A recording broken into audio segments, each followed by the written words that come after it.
If this were the case, it is certain that Omar would not have been able to kill him. Second possibility. Ibn Shayyad was not the true Dajjal Akbar. That's why there was no good gained by Umar by killing him. Because at this time Ibn Shayyad was still a little boy who had not yet reached puberty. Another reason is that at that time, there was a peace treaty between the Prophet peace and blessings be upon him, and the Jews of Medina. Therefore, killing Ibn Shayyad, who was a Jewish boy at the time, was feared to trigger a fitna. I think this last reason is far from the truth, especially since we know that the phenomenon of Ibn Shayyad attracted the attention of the Ummah in the later years of the Madaniyah phase, as described in a number of hadiths. In this era, all peace treaties between the Prophet peace and blessings be upon him and the Jews of Medina came to an end. Because the last treaty with the Jews was in the 5th year of Hijri, after the Battle of Khandak or the Battle of Banu Qurayza. Fourth point, why was the Prophet peace and blessings be upon him so eager to investigate the affairs of Ibn Shayyad and find out his news? As I mentioned earlier, the situation of Ibn Shayyad was already known in Medina, and there were differences of understanding about his attributes among the companions.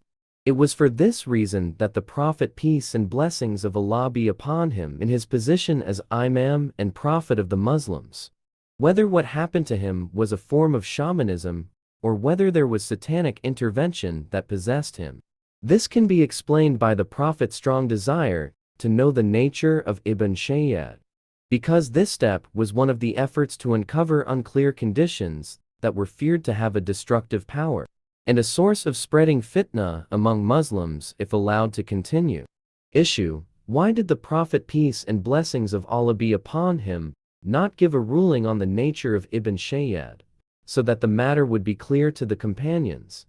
From Abu Bakr radiyallahu anhu, people became more and more followers of Musaylima before the Messenger of Allah peace and blessings of Allah be upon him said anything about him. Then the Messenger of Allah peace and blessings of Allah be upon him got up and said, "As for the man whom you have increased in number, he is a liar, one of the 30 liars who will come out on the day of judgment.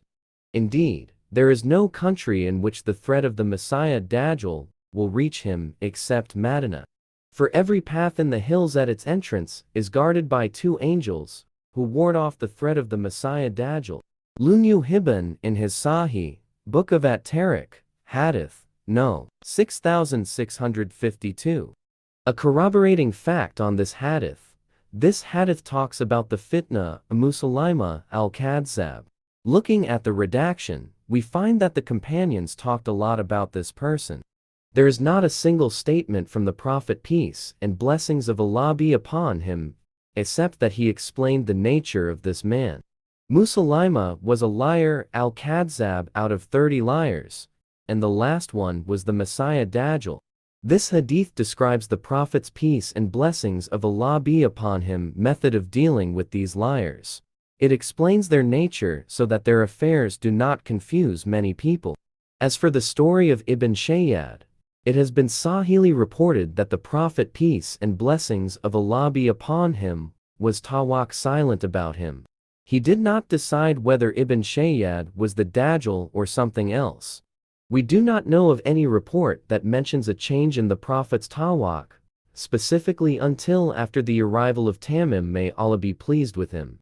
The news that Tamim may Allah be pleased with him brought was such a spectacular experience that it required special attention from the Messenger of Allah peace and blessings of Allah be upon him, and a clear explanation from him, especially since people were talking about it.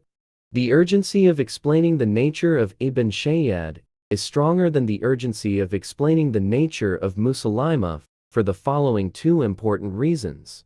The first reason, the Prophet peace and blessings of Allah be upon him knew and saw for himself the uncertainty and lack of information that the senior companions had about Ibn Shayyad.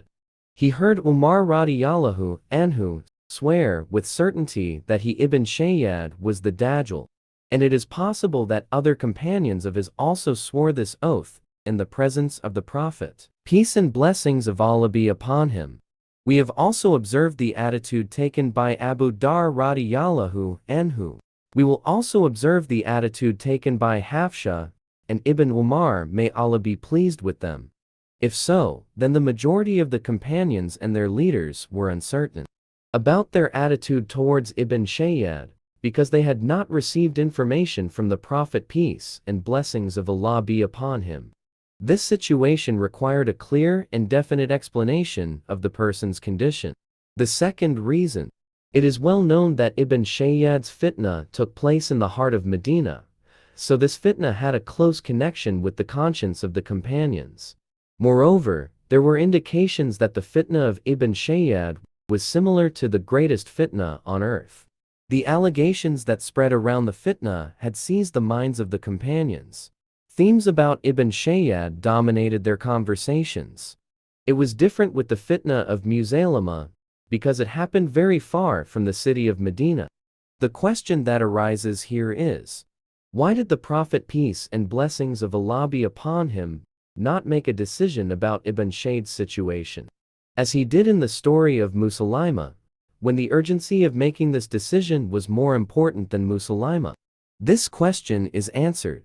The Prophet, peace and blessings of Allah be upon him, felt that it was enough to explain Ibn Shayyad's situation with the story of Tamim, may Allah be pleased with him. This answer is unacceptable. The reason for this is that although the Prophet, peace and blessings of Allah be upon him, acknowledged Tamim's veracity in what he said about the Dajjal being on one of the islands, he did not give any explanation that would deny that Ibn Shayyad was the Dajjal. This is very strange, especially since the Prophet, peace and blessings of Allah be upon him, had seen one of his companions swear that Ibn Shayyad was the Dajjal, while at the same time the Prophet, peace and blessings of Allah be upon him, was tawak about Ibn Shayyad's situation before that. We say, the method of the Prophet, peace and blessings of Allah be upon him, in describing the perpetrators of the fitna and explaining their nature, requires a definite Kathi statement, especially about Ibn Shayyad. The absence of a definitive statement about him is considered a strong indication to confirm that Ibn Shayyad is the greatest Dajjal Akbar. This raises another question. If Ibn Shayyad is Dajjal Akbar, why did the Prophet, peace and blessings of Allah be upon him, not make a definitive statement about Ibn Shayyad's position and nature? This question is answered. The Prophet, peace and blessings of Allah be upon him, felt that it was sufficient to explain the case of Ibn Shayyad in sign language without using explicit words. The reason for this was that there would have been no benefit to the companions at that time had he given a clear explanation. In addition, this was so that the companions would not be preoccupied with dealing with this fitna. After all, they were not the ones who experienced the time of the greatest Dajjal. And the greatest Dajjal did not live at the time of the companions. Their preoccupation with the fitna of Ibn Shayyad would not have been beneficial. The wisdom of prophethood requires limiting the explanation to sign language that can only be understood by the senior companions and those closest to the Prophet, peace and blessings of Allah be upon him. As for the rest of them, the Prophet, peace and blessings of Allah be upon him, did not feel the need to keep them busy. A very important question remains. If Ibn Shayyad is the Dajjal, then what is the nature of Tamim's story? For it is the same as saying that Dajjal Akbar was not Ibn Shayyad, and the Prophet, peace and blessings of Allah be upon him, had already acknowledged the truth of all the stories told by Tamim. This question is very important, and its explanation will be the answer to the nature of Ibn Shayyad. The answer is closely related to the knowledge of the nature of the Dajjal. The answer to this question will be found in the discussion that follows, the companions' attitudes towards Ibn Shayyad, and the explanation of the Tamim story, followed by an explanation of how to reconcile all the narrations that have been presented.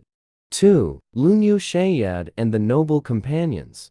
Abu Sa'id al-Khudri radiyallahu anhu reported, "We were traveling for Hajj or Umrah. Ibn Shayyad was with us," Abu Sa'id said. "We rested at a place. Then the group separated, each looking for a place to rest, until only me and him, Ibn Shayyad, remained. I was overcome with great anxiety for him, because I had heard what people were saying about him. Abu Sa'id said, Ibn Shayyad came with his provisions, and placed them near my provisions. I said, it is so hot, why don't you put these provisions under the tree? Abu Sa'id said, he actually did so. Abu Sa'id continued, a goat was brought for us. Then Lunyu Shayyad left and came again with a pot of goat's milk. He said, drink, O Abu Sa'id. I said, surely the heat is intense, and this milk is hot. I did not say that, except because I did not like to drink from his hand, or he said. I took from his hand. Then Lunyu Shayyad said, O Abu Sa'id, I really wanted to take a rope and hang it on a tree, then I strangled myself because of what people said about me. O Abu Sa'id, who does not know the hadith of the Messenger of Allah? What do you not know, O people of Anshar? Are you not among the most knowledgeable of the hadith of the Messenger of Allah? Peace and blessings be upon him? Did not the Messenger of Allah, peace and blessings of Allah be upon him, say, he Dajjal is a disbeliever, while I am a Muslim? Did not the Messenger of Allah, peace and blessings of Allah be upon him, say, Dajjal is barren, childless, whereas I have a son who lives in Madinah? Did not the Messenger of Allah, peace and blessings of Allah be upon him, say, the Dajjal cannot enter Madinah and cannot enter Mecca, while I am just now leaving Madinah and going to Mecca? Abu Sa'id al-Khudri said, I was about to apologize to him, when he said, behold, by Allah, I know the Dajjal. I know the place of his birth, and I also know where he is today. Abu Sa'id said, I said to him, woe to you, all this day, Muslim, al-Fitan wa Asarath as-Sa, Hadith No. 2927. In a narration, Ibn Shayyad said to Abu Sa'id al-Khudri radiyallahu anhu, by Allah, I am not the Dajjal. However, by Allah, if you wish, I will tell you his name, the name of his father, and the name of his mother, the name of the country from which he emerged. Ahmad, Baqi Musnad al-Mukatsirin, Hadith No. 11755. This hadith has its origin in Sahih Muslim. In another narration, Ibn Shayyad said, by Allah, the one who is most knowledgeable about the existence of the Dajjal on the day of resurrection is me. Ahmad, Baqi Musnad al-Mukatsirin, Hadith No. 11396. This hadith has its origin in Sahih Muslim. We say, 1. These hadiths clearly indicate that Ibn Shayyad was one of the Dajjal and that he had the devil in him. He had no excuse for what he claimed. So on this occasion Abu Sa'id, may Allah be pleased with him, almost accepted his excuse. He openly admitted that he knew the Dajjal's birthplace, his name, the names of his parents, and the place where he would appear. We do not know whether this was part of a lie that he wanted to spread to others, or whether he acquired this knowledge while following the devil. We also do not know what his motivation was in speaking about his knowledge of the place of the Dajjal and his name, whether it was a trick to get Abu Sa'id, may Allah be pleased with him, to ask him for clarification, as the companions were eager to investigate and wanted to know everything about the Dajjal, or whether it was an attempt to show off his extraordinary abilities and special power, or was it an attempt by the Dajjal to show his extraordinary abilities and special power? Or was it a lie by the Dajjal to explain to those around him the nature of his Dajjalism?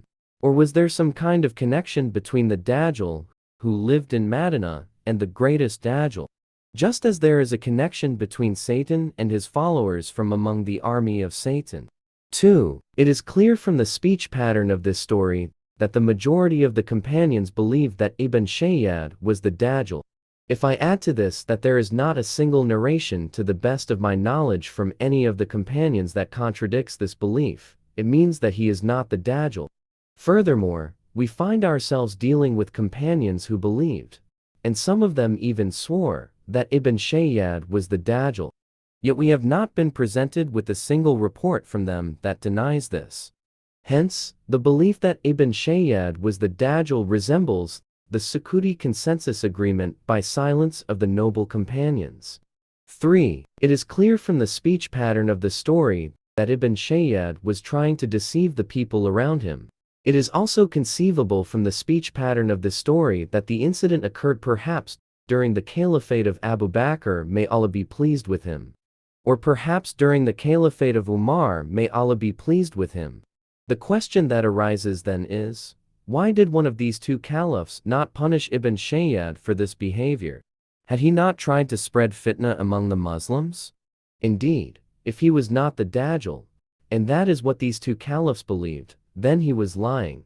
Then at that time there would have been a strong reason for the Islamic government to punish him.